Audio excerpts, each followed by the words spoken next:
Halo adik-adik dan kakak-kakak yang manis. Assalamualaikum. Bunda mau lanjut baca buku 33 binatang paling heboh karya Indah Hanako. Kali ini judul ceritanya Persahabatan Angin dan Rino bagian kedua. Kita pernah ya baca judul yang sama? Kisah ini masih bercerita tentang Rino si badak Jawa dan angin. Bunda mulai ya. Rino selalu berterima kasih pada angin. Sahabatnya itu telah banyak membantu Rino. Dengan setia, angin selalu memberitahu jika ada musuh yang mendekati Rino dan adiknya Lili.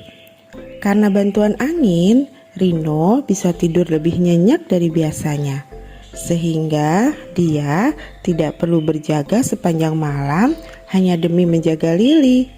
Angin menjaga kedua kakak beradik itu. Sayangnya, masalah baru muncul. Rino punya kelemahan besar.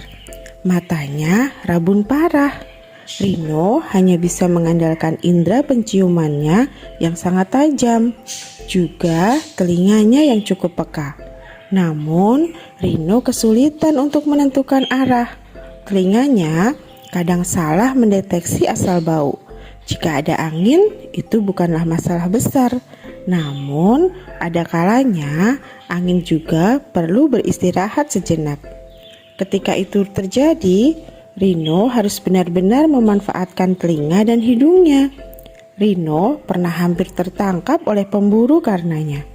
Dia melakukan kesalahan ketika menentukan arah angin. Rino merasa dia harus mencari jalan keluar untuk persoalan ini. Jika tidak, suatu saat nanti dia dan Lili bisa mendapat masalah. Dan Rino tidak ingin itu terjadi.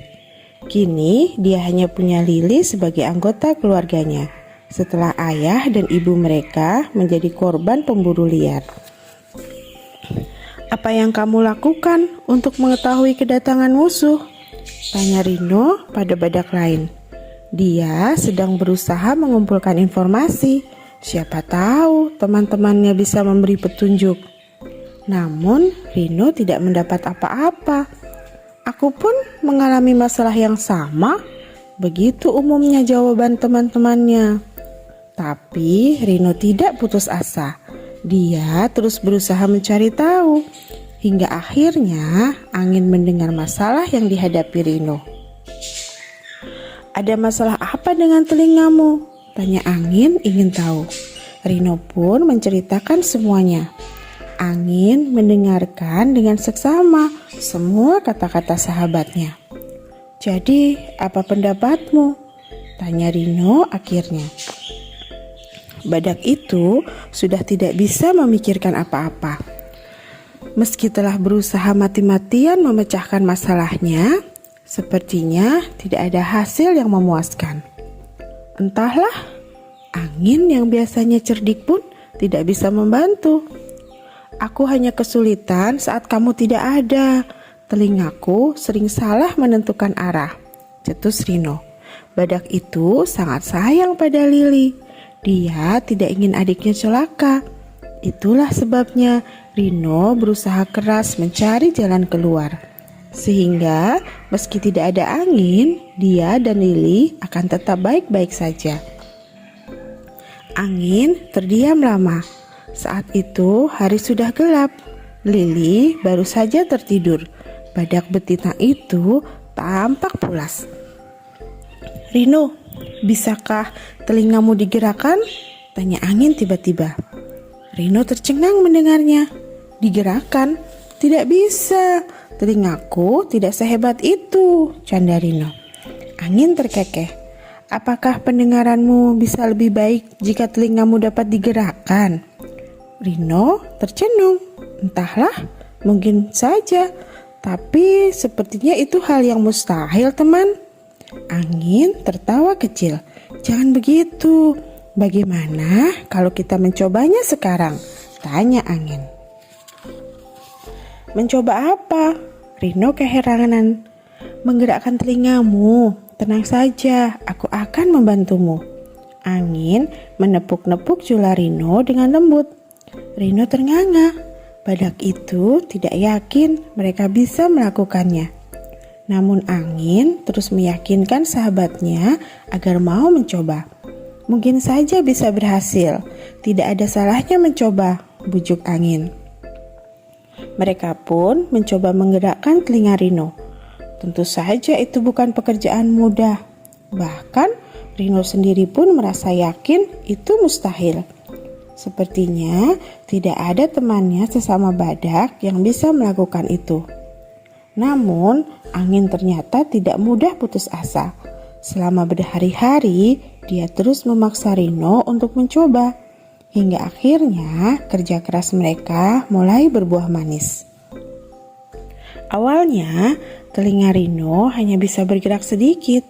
Melihat itu, angin dan Rino pun menjadi semakin bersemangat. Mereka terus mencoba tanpa kenal lelah.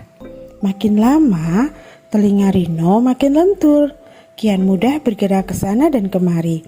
Awalnya, angin pun harus berusaha keras untuk mendorong telinga sahabatnya. Lama-lama, Rino bisa melakukannya sendiri. Kau benar, aku jadi lebih mudah menentukan asal suara. Rino gembira bukan kepalang. Benarkah? Angin tidak kalah bahagia. Rino mengangguk. Benar, ketika terdengar suara, aku menggerakkan telinga hingga betul-betul menemukan arah yang tepat. Ini sangat membantuku. Terima kasih, Angin. Angin memeluk sahabatnya sejenak. Aku senang ini membantumu. Rino tersenyum malu. Maukah kamu membantuku lagi? Apa itu? Membantu teman-temanku untuk belajar menggerakkan telinganya agar mereka bisa sepertiku, termasuk Lili. Angin tertawa kecil. Baiklah teman, aku akan membantu semuanya. Nah, adik-adik dan kakak-kakak yang manis, itu tadi cerita persahabatan Angin dan Rino bagian kedua. Dari cerita ini kita belajar untuk tidak berputus asa dan terus bersemangat. Seperti Angin dan Rino yang tidak berputus asa untuk menggerakkan telinga Rino. Pada akhirnya telinga Rino bisa digerakkan. Dengan begitu Rino tidak akan salah menentukan arah. Adik-adik dan kakak-kakak juga harus selalu semangat dan tidak putus asa dalam mempelajari dan melakukan hal-hal yang baru.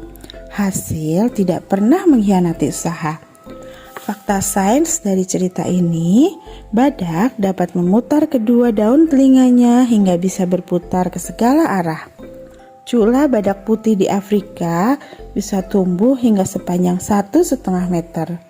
Harga cula badak sangat mahal dan banyak dipakai sebagai obat. Inilah yang menjadi penyebab badak diburu oleh manusia. Sampai di sini dulu ya ceritanya. Sampai ketemu lagi di cerita selanjutnya. Wassalamualaikum.